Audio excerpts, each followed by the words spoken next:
मुंबईच्या इतिहासात दुसऱ्यांदा भाजपाच्या उमेदवाराने महापौर पदाचा पदभार स्वीकारलाय आणि त्या आहेत रितू तावडे। तब्बल 44 वर्षांनी मुंबईला भाजपाचा महापौर मिळालाय। महत्त्वाचं म्हणजे त्यांची बिनविरोध निवड झाली आहे। पण या रितू तावडे नेमक्या आहेत तरी कोण हा प्रश्न अनेकांना पडलाच असेल। तर घाटकोपरच्या प्रभाग क्रमांक 132 मधून त्या विजयी झाल्या होत्या।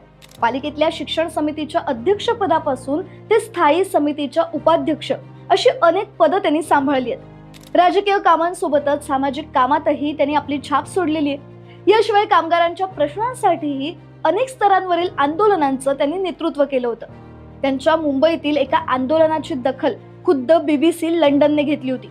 महत्त्वाचं म्हणजे महिलांच्या प्रश्नांसाठी त्यांनी नेहमीच पुढाकार घेतलाय। त्यामुळे ईशान्य मुंबईत भाजपाचं एक आक्रमक नेतृत्व अशी त्यांची ओळख आहे। एकंदरीतच मुंबई महानगरपालिकेच्या कामाचा अनुभव आणि संघटनेच्या कामात सक्रिय असलेल्या रितू तावडे यांना भाजपाने महापौर पदाची संधी दिली आहे। मुंबई मनपावर भाजपाने विजय मिळवला, त्यामुळे महापौर कोण होणार याकडे सर्वांचंच लक्ष होतं।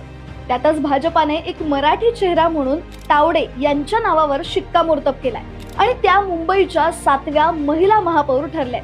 तुम्हाला ही माहिती कशी वाटली आम्हाला कमेंट करून नक्की सांगा आणि अशाच इंटरेस्टिंग गोष्टी जाणून घेण्यासाठी गाजावाजाला नक्की फॉलो करा।